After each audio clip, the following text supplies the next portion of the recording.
A sealed steel tube. 50 men. The air gets heavier by the hour. Water is measured by the mug. Above you, patrol aircraft and ships hunt for you with radar and sonar.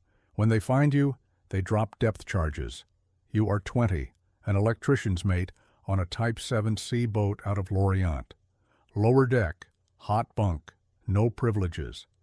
Diesel fumes stain the throat. Battery acid bites the nose. Condensation drips from the ceiling onto your blanket. The floor is slick, the corridor 1 man wide. You move sideways, shoulders scraping valves and cables. You speak in a whisper, or not at all. Every clang can be a mistake, and a mistake can kill the boat. You will want fresh air after a few hours, but surfacing risks a flare, a spotlight, a bomb. You cannot run. You cannot call for help. You can only wait, hold your breath, and count the seconds between distant explosions. This is the reality of the North Atlantic in 1941 to 1943. You will not last a day. Here is the promise. We will break down life aboard a Type 7C in the North Atlantic and point to the exact pressure points where even a trained person cracks. Not in theory. In the corridor you squeeze through. In the mug you cannot refill. In the silence you must not break while explosives go off above you. You will not last a day because air and water are always short, space is always contested, and sleep is always interrupted by aircraft and escorts. You cannot fight while submerged. Reality first. Time and place. 1941 to 1943, North Atlantic. Departure from occupied France. The run through the Bay of Biscay is a corridor of searchlights, radar, and patrolling aircraft. You are 20, an electrician's mate on the lower deck. Your tasks are batteries, motors, lights, bilge pumps, and the constant war against moisture. The boat is diesel-electric. On the surface, the two diesels drive the shafts and charge the lead-acid batteries. Submerged, the boat runs on electric motors, and the battery level drops with every knot and every minute. Ventilation is limited. Carbon dioxide creeps upward. The air warms and thickens with diesel residue, sweat, and damp clothing. Every decision is a trade: speed versus battery time, ventilation versus stealth. Crew size is about 50 men, all packed into a hull just over 60 meters long and 1 narrow deck wide. Hot bunking rules the night. You sleep in the bunk someone just vacated for watch, and someone will take it when you are called away. One cook serves the entire crew from a cramped galley wedged between pipes and cables. One corpsman carries a small medical kit and nothing close to a hospital. Letters home exist only under permission and censorship. Radios stay silent unless the captain authorizes a brief message burst. Water is for engines and cooking first. Washing is off the table for days, sometimes weeks. Discipline is not decoration here. Silence is a survival tool. Tools are wrapped in rags to muffle metal on metal. Orders travel by whisper, gesture, or a hand on a shoulder. Crash dives are timed in seconds. Depth is managed by valves, tanks, and the feel in the deck plates under your boots. You live with routines that do not forgive mistakes: battery checks, hydrogen monitoring, motor inspections, air tests, trim corrections. You learn the smell of warm electrical insulation and the hiss of a valve that is not quite seated. You learn to fold your body sideways to let a messenger squeeze past with a slip of paper for the control room. You also learn the rules that will break you. You do not wash. You do not raise your voice. You do not light a cigarette when the boat is buttoned up, no matter how much you want the nicotine. You do not question the captain in front of the crew. You do not use the head when depth and pressure say no. You do not expect medicine if your tooth explodes with pain or your stomach turns inside out. You do not expect dry clothing. You do not expect privacy for 1 minute of the day. The first night out sets the pattern. Surface at darkness to charge. North Atlantic wind cuts through your jacket on the bridge. Salt spray coats your face, and the temperature bites. A lookout shouts a bearing, and you are already down the ladder. Hatches slam. Lights go red, then out. The boat takes her angle, and your body knows the angle before your eyes do. You count the seconds until the hull eases into deeper water and the noise settles to the hum of motors and the low rush of air. Then the silence command arrives. From that moment on, you feel your own breath as a resource that must be spent carefully. Start with the mug. 1 mug of fresh water is not yours. It belongs to the boat. Most of the water goes to cooking, to the diesel preheaters, to the batteries and machinery that keep the hull alive. What is left is measured by the ladle. Washing your face is forbidden. Brushing your teeth is a luxury from shore. You learn to wipe your skin with a damp rag once in days, not minutes. The salt on your lips stays. The film on your tongue stays. The smell on your hands does not leave, because the water to scrub it away is fuel, range, and survival. Food is planned to the kilogram. Fresh bread and fruit survive the first days only. After that, the menu shrinks to tins, hard biscuits, preserved meat, and soup. The cook works in a corridor cut by pipes. He is half bent all watch, 1 stove, 1 pot, and a rack with mugs stacked like helmets. The galley runs even when the floor tilts. On the surface he can breathe. Underwater he sweats and waits for the captain's permission to light the flame. Fuel fumes hang at head height. He saves every drop from boiling potatoes to stretch the next soup.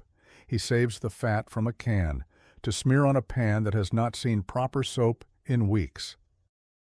Storage is everywhere. Sausages and onions hang from hooks in the forward compartment, inches from torpedoes. The air there is warm and humid. Everything absorbs smells: diesel, human sweat, insulation, rubber hoses, damp wood, bread molds. You tear off the clean parts and keep going. The cook cuts the green away until the loaf is gone. Tins dent and rust. Labels peel off, so he chalks numbers on the lids. Coffee is an ersatz brew made from roasted barley or chicory. It is hot and bitter and keeps hands busy, but it does not feel like coffee. Sugar exists, but it is counted. Milk powder is for the first days. After that, black is the rule. Dishwashing is a routine of corners and compromises. You do not fill a sink. You do not run a tap. You swirl hot water in a shared bucket and pass it along. Sometimes you wipe your mess tin with a cloth that was washed yesterday and smells like the last soup. The cloth never really dries. Condensation drips from the overhead onto your spoon. Nobody throws out a mug for a crack. A mug with a crack lives on as a ladle. A fork that bends is hammered straight and bent again. Eating is a logistics drill.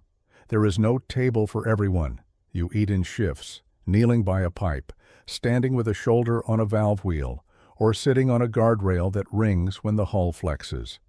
You learn to keep one hand for the boat and one for the bowl. In heavy seas, the soup is a hazard. If the boat rolls, you brace. If the bow drops, your spoon hits your teeth. You do not complain when it is the same soup again. The cook has one burner and a locker of tins. Variety is an idea, not a plan. The night watch wraps the lesson into your body. 3 a.m. You come off the bridge with a face raw from spray and wind. Down the ladder, hatch dogged, red lights dim. The cook hands you a tin mug that is hot enough to burn. The soup tastes of cabbage and grease, and that is fine because it is hot and salty and it anchors your stomach. You stand to drink because the deck is moving. You do not sit because standing gives you one more degree of control if the boat lurches. You hand the mug back and leave your personal ration of water on the counter. It is a quarter mug. You could drink it. You do not. The cook needs it to start breakfast for the next section. You know this because yesterday the pot ran low and 3 men did not get a full portion. Smells build in layers. A tin is opened and the air shifts. A sausage is sliced and the fat hits a hot pan and climbs into the passageway. A man walks by with diesel on his sleeves from the engine room. The odor does not rotate with shifts. It accumulates. You try not to think about it because you cannot do anything about it. You try not to breathe through your mouth because the air is wet and warm and puts a film on your tongue. You swallow it anyway. Water policy shapes behavior. You do not shave. You do not wash your hair. You do not stand over a basin and splash your face awake. The captain authorizes a wash day only when stores and weather allow, and in this period it does not arrive. A rag dampened with a few spoonfuls is your sink. A capful of water is your toothbrush, if you dare use it. Many stop brushing entirely after a few days. Gums swell. A molar that was quiet at home starts to throb. You think about it more because the boat is quiet. You swallow more ersatz coffee to numb it and feel your stomach answer back. At depth, the galley itself is throttled. Flame control is strict. Ventilation is low to keep noise down. The cook times his work to the battery routine. He knows that a minute of open hatch at the wrong time bleeds air the crew needs. He knows that steam fogs gauges. He learns to make soup that does not burn in a rolling pot with a flame turned to almost nothing. You learn to eat before your watch even if you are not hungry, because the next chance may be 6 hours away. Small rules extend the range. Bread is rationed by the slice. The cook counts them. He will not give you an extra piece even if you ask quietly, because he has to make it to a date on the captain's plan. Fatigue makes you hungry at random hours. You will go to your rack thinking about a biscuit. You will not get up to find one. The passage is blocked, men sleep, and the noise of a locker opening is not worth it. You tuck your hands under your armpits and wait for a sleep that comes in short drops. You understand why the veterans hoard. A man keeps a chocolate bar in a sock near his bunk. Another keeps a cube of bouillon in a pocket for a bad watch. The cook pretends not to see small private stashes because morale needs anchors. But there is a line. Steal from a common locker, and the boat notices. The boatswain notices. You do not want that attention. Your break point arrives in the mirror you do not have. It is day 8 since you last washed more than your face. You run your tongue over your teeth and the taste is stale. Your skin itches under your wool. Acne rises on your neck where the collar rubs. You reach for a tap that does not exist. You imagine a shower and can picture the steam and a bar of soap and a towel. Then the boat shudders as the bow hits a wave on the surface run. The captain orders all hands to stations. The cook slams the stove shut. The hatch to the control room closes. You put the fantasy away and go to the motor room to check a brush that squealed on the last turn. The rag in your pocket is damp from last watch. You wipe your hands on it, and it leaves them greasier than before. You will not last a day with this rule set if you grew up with taps that run on demand. The pressure point is not taste or menu monotony. It is the instruction that water is for the boat, not for you, for as long as the patrol requires. Your habits from shore have no place here, and your body complains in small, constant signals you cannot satisfy. That is why the quarter mug you left on the counter at 3 in the morning feels like a sacrifice out of proportion to its size. It is not just water, it is proof that the hull decides, and you must agree. Space is not a room, it is whatever gap you can claim for a minute. You sleep on the lower deck in a hot bunk that another man warmed an hour ago. The mattress is thin, the blanket damp at the edges. Your locker is a bag tied to a pipe. Your name lives on a metal tag above a valve wheel. If a mechanic needs that valve, he pushes your bag aside without a word, and you pretend you did not see it. The passage is 1 man wide. If 2 meet, 1 turns sideways and breathes in. If 3 meet, someone backs up and counts steps, because there is no place to turn around. Moisture is permanent. Every surface sweats. The hull is cold, the air is warm, and the difference condenses on pipes and frames until drops form and fall. Clothes never dry, socks sour in a day, and then become part of your skin. You pin them to a line by the diesels, and they come back hot and wet with a gloss of fuel. You try the forward compartment, and they come back cold and wet with a smell of garlic from the sausages. Nothing is neutral. Everything absorbs something. Temperature is an argument between compartments. In the engine room, the air is above 35 degrees Celsius during surface runs. Your shirt sticks to your back. You tuck a rag in your collar to stop it rubbing the skin raw. Move forward to the torpedo room, and your breath fogs in front of your face on night patrols. The bow takes spray and wind when the boat runs on the surface, and the metal sends that cold into your bones. You learn to carry layers, wool under a jacket at the bow, undershirt only at the engines.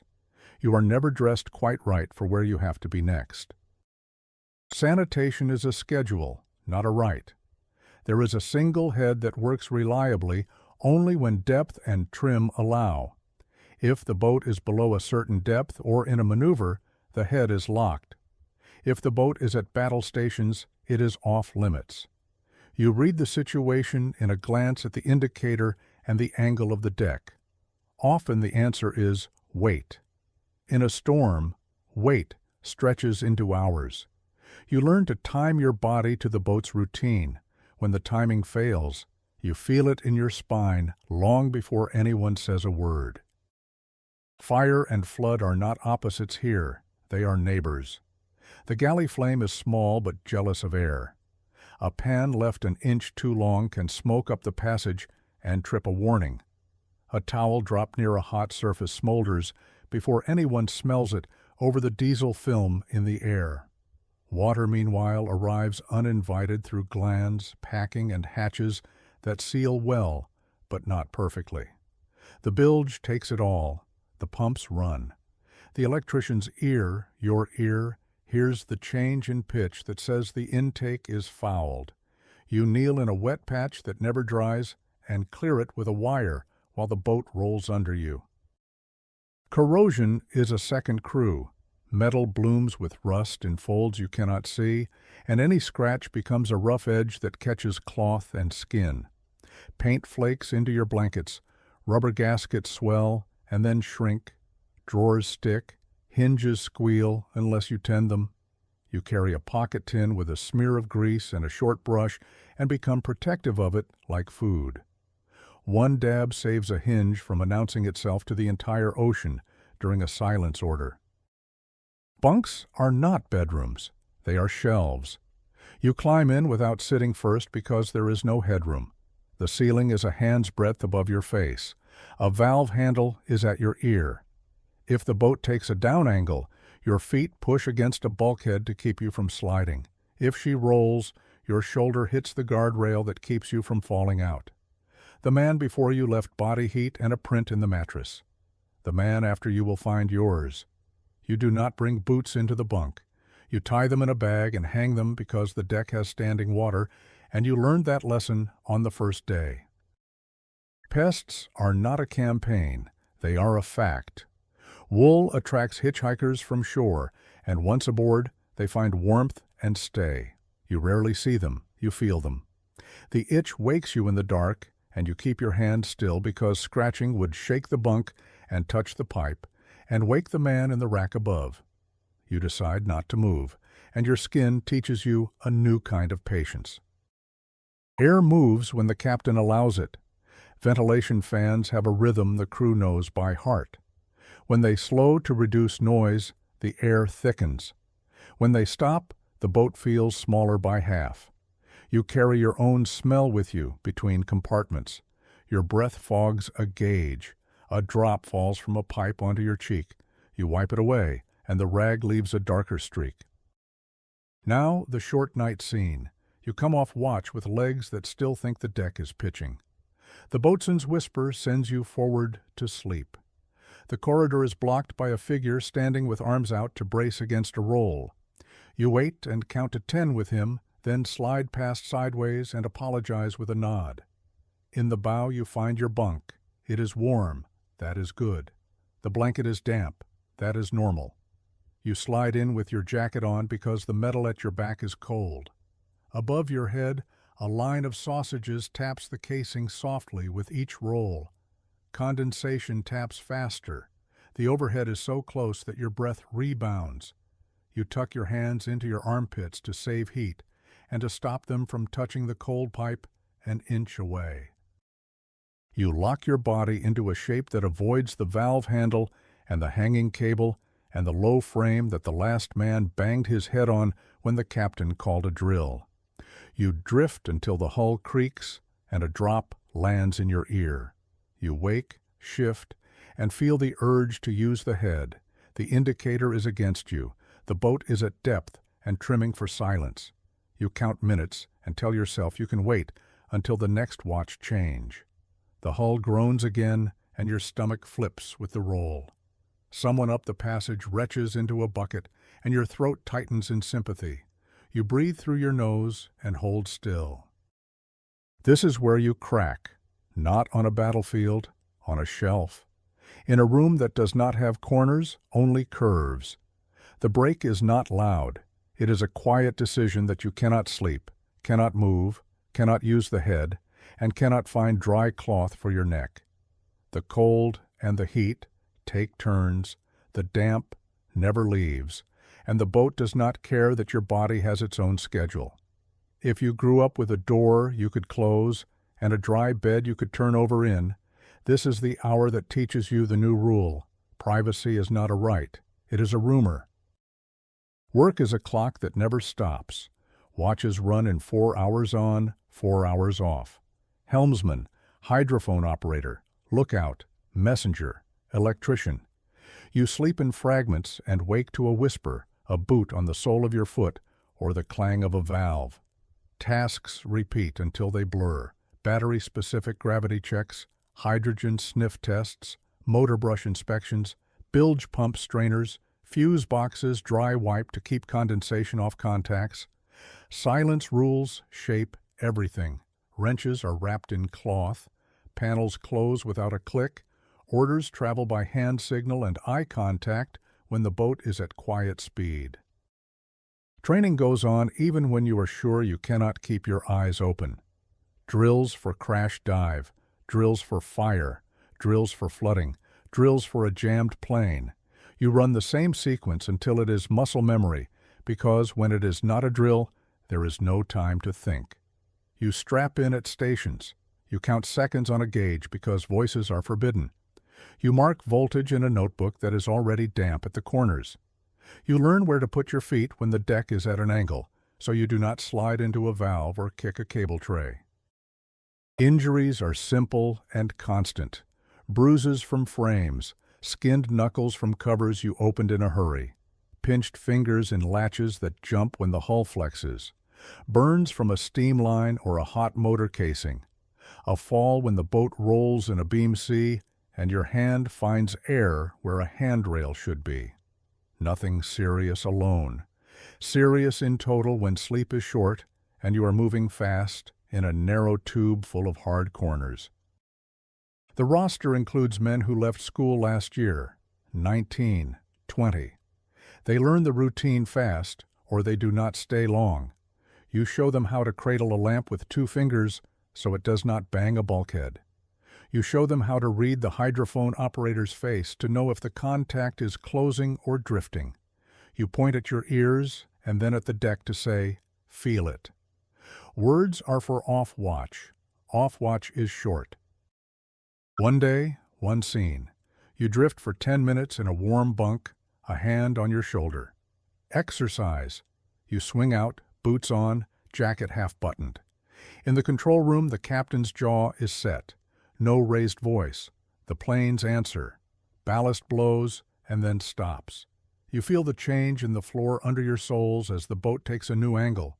You drop to the motor room. You put your palm near a brush to judge heat. You mark it. The hydrogen meter ticks up half a point. You log it. The silence order holds. The galley flame is out. The air feels thicker. The drill ends. You get 40 minutes in the bunk before a real call.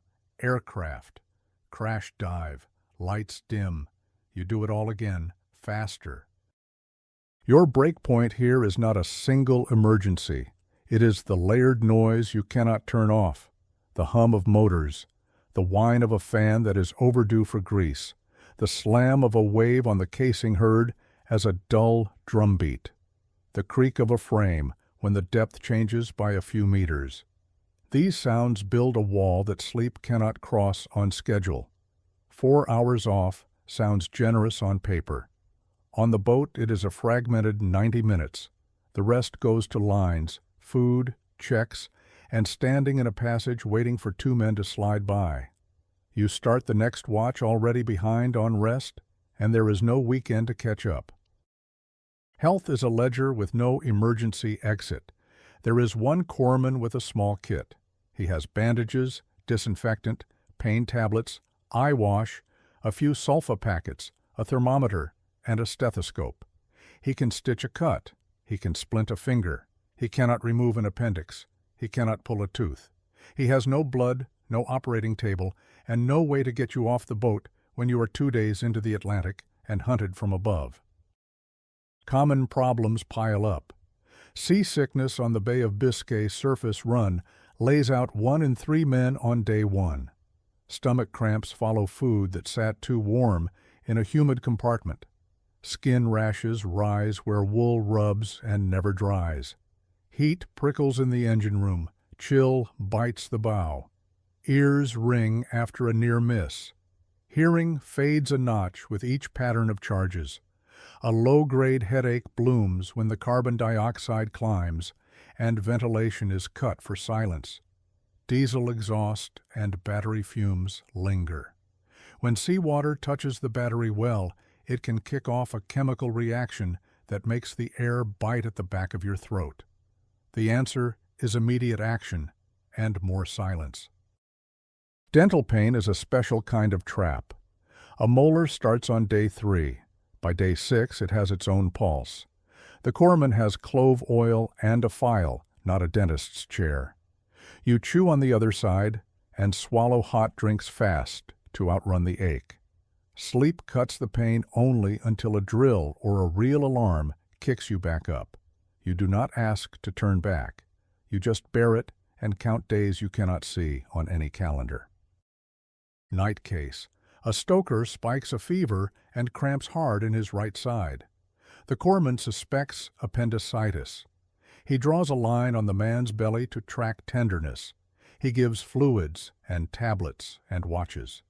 The captain stands in the passage a minute, listens, and goes forward. There is no helicopter. There is no diversion to a friendly port that is not watched.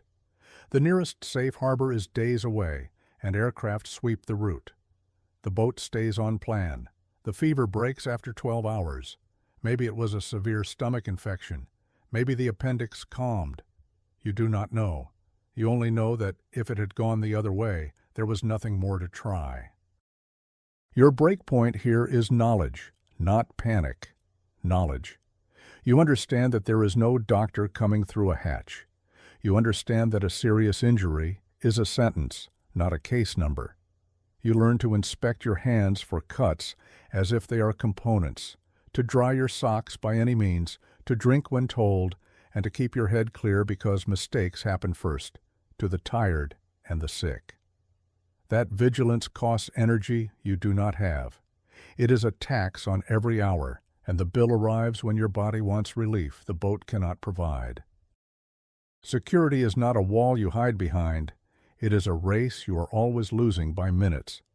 Outside threats stack up: patrol aircraft with radar, night searchlights that erase darkness, destroyers with sonar, and fast corvettes that fill the water with listening gear.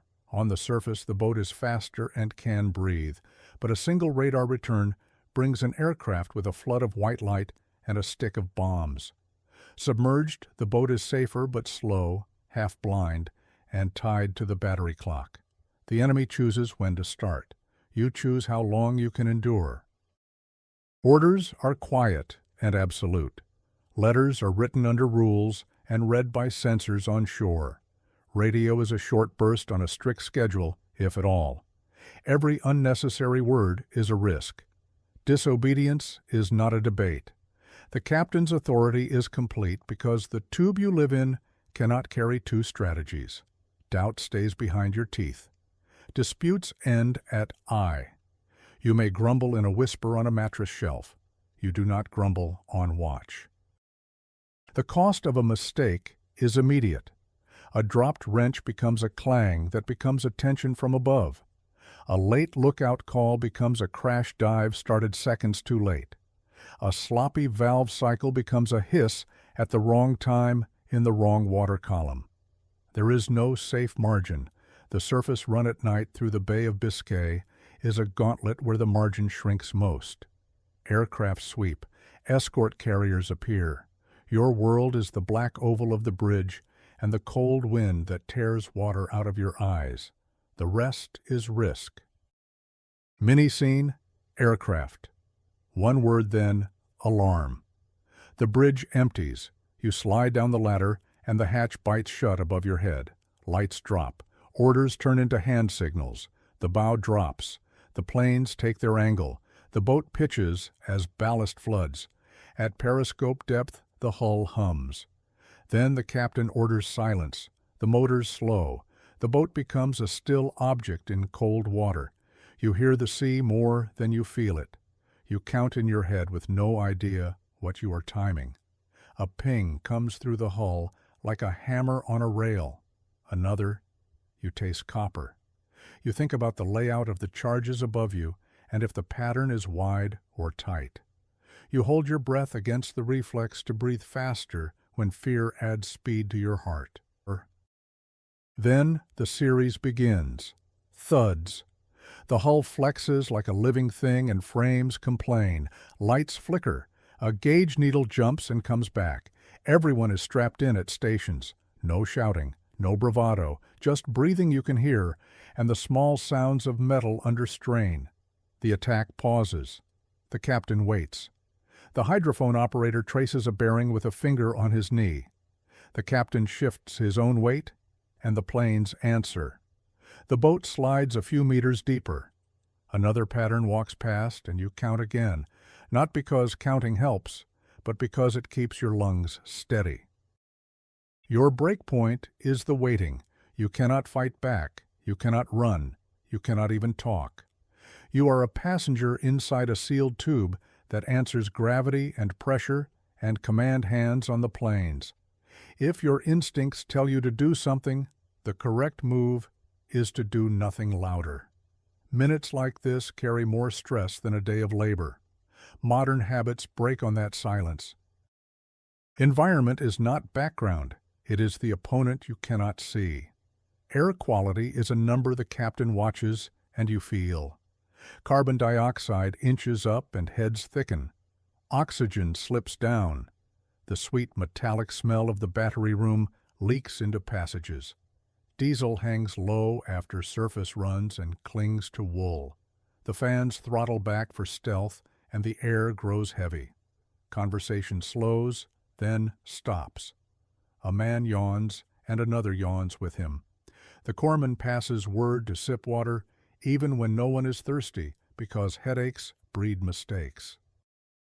Condensation turns every surface into a slow drip. Mold finds cloth and stays. Leather mildews. Valve wheels bead with moisture and then rust along the edges you touch. You wipe panels with dry rags that stay damp. Paint peels. Rubber seals stiffen and then soften.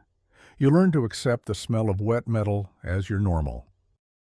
Storms make the surface run a punishment shift. The North Atlantic gives you wind that hurts through a jacket and spray that soaks you through in a minute. In winter, the spray freezes on the casing and rails and turns the boat into a skating rink. You lash yourself to the bridge frame and keep your eyes on a black horizon carved by white water. Hands numb, jaw clenches. A lookout calls a wave and you duck a second late. Cold water punches your torso and takes your breath. 2 minutes later, you are down the ladder, hatch sealed, and the air below decks feels warm and stale enough to taste. Your skin steams under your jacket, and the wool turns clammy. The smell hits you like a wall: fuel, bodies, cabbage from the last soup, a faint bite of acid from the battery well. You take one breath, two, and your body asks to choose between two bad options: freeze on the bridge or sweat in the tube. Plumbing is not a comfort system, it is a hazard chain. The head is sealed when depth or trim says no. Waste lines run to tanks that must be handled with care.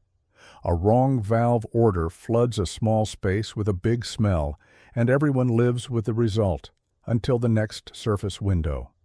The corpsman burns disinfectant tablets, and the air takes on a chemical note that fights the diesel and never wins. You learn to breathe shallow through your nose when you pass the head. When seawater reaches the battery compartments in the wrong way, a chemical wake-up call follows. The air turns sharp.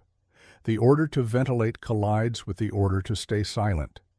The captain chooses. You wait. Your throat tightens and eyes water. Then the fans come alive and the boat sucks in outside air. The relief is instant and cold. The price is noise. You hope the price does not invite company. Mini-scene. Night ventilation run. The diesels throb and the boat makes speed on the surface. You stand your turn on the bridge, a bundle under a coat, neck bent against the wind. The sea breaks over the bow and sheets across the deck. You keep your mouth closed because salt water slaps like a hand. The captain gives a bearing to steer, and the helmsman below answers. 10 minutes later, you are below, the hatch seals, and the fans spin down. The air warms. The smell is back. The cook opens the galley for a quick hot drink. You wrap hands around a mug you do not own and feel fingers again. Then the quiet order arrives. Fans off. Flame out. The air stops moving. In one watch you have been frozen to the bone and then stewing in damp air you can taste. Your break point is the whiplash. Your body does not adapt that fast. The switch from ice wind to wet heat and back again in the same hour strips comfort out of the dictionary. Sleep does not fix it. Food does not fix it. Only land fixes it, and land is weeks away. Money does not travel with you. At sea there is nothing to buy. Pay accumulates on paper. Bonuses add lines to a ledger for patrols completed and risks taken. Cigarettes and chocolate exist as morale items and barter, not currency.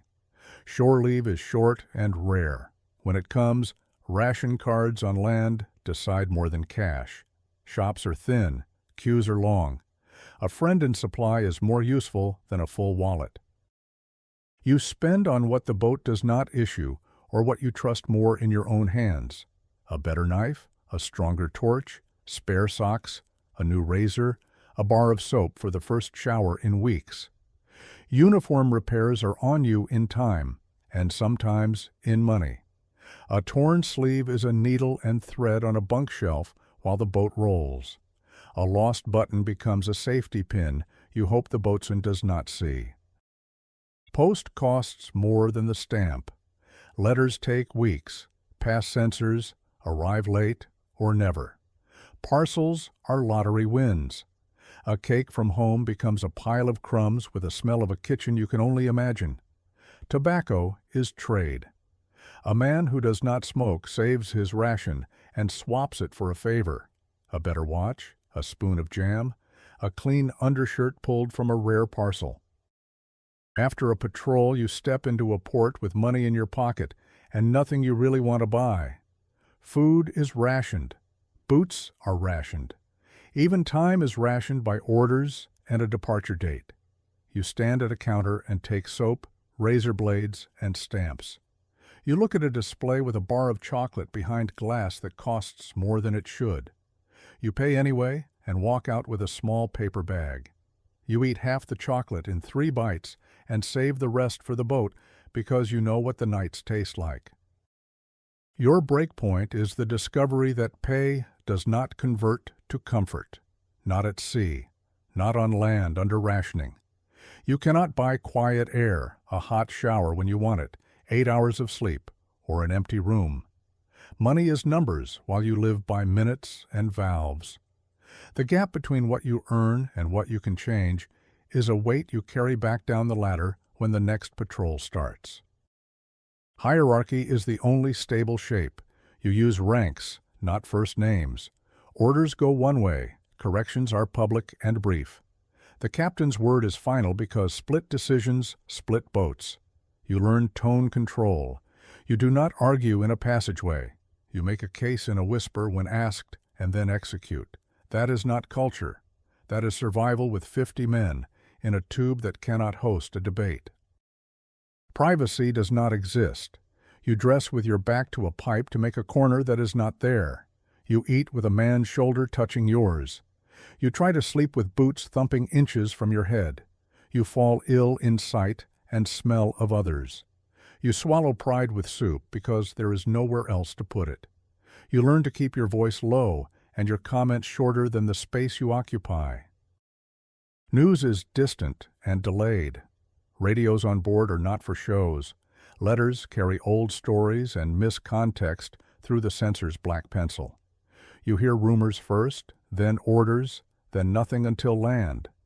The outside world becomes a list of last month's events you cannot check. Isolation is not only distance, it is the missing option to verify or to talk it out loudly. Superstition fills gaps you cannot close with facts. A lucky coin tied to a pipe, a ritual sip before a watch, a quiet touch of a frame on the way to stations. Nobody admits it out loud. Everyone notices when a ritual is missed and a drill goes poorly. The pressure of constant threat makes patterns feel like protection, and you hold on to them because nothing else bends to your will. Mini-scene. You sit with a pencil stub and a field card. You write to your mother. You cannot write dates, positions, ship names, operations, or anything that confirms where you have been. You write that you are well, that the sea is cold, that the food is enough, that the crew is fine. You cross out a phrase about bad weather because it hints at time and place. You hand the letter to the petty officer. He scans it and hands it back with a tap on the missing salutation. You add, "Dear Mother," and try again. You seal the envelope and know a stranger will read it next. Your breakpoint is constant observation without malice, not a guard with a truncheon. The eyes of your section chief, the ear of a lookout who hears you talk too loud, the expectation that you will behave as part of a machine for hours, days, weeks. If your life includes choice and room and personal time, this is the rule that bends you. Not because someone yells, because nobody has to. The shape of the boat enforces the rule for them. Here is the short end state. 3 reasons you will not last a day. A closed environment with chronic shortages of air, water, and sleep. Every breath, every mug, every minute of rest is managed by the plan, not by you. Your body asks. The boat answers when it can. Unbroken stress from sudden, lethal threats you cannot fight while submerged. Aircraft, radar, sonar, and charges arrive without warning. The only correct response is silence and stillness while you wait. Cramped, wet spaces with no medical safety net. Damp, cold, heat, corrosion, and minor injuries add up. One serious illness or wound has no evacuation and little treatment. You learn to endure pain without a date when it ends. What we undervalue today is simple: the freedom to breathe clean air, wash in warm water, and step away into personal space when your head is full. These are not luxuries. They are the foundations that keep willpower from snapping under the weight of routine and fear. Remove them, and even a fit, trained person begins to fail within hours.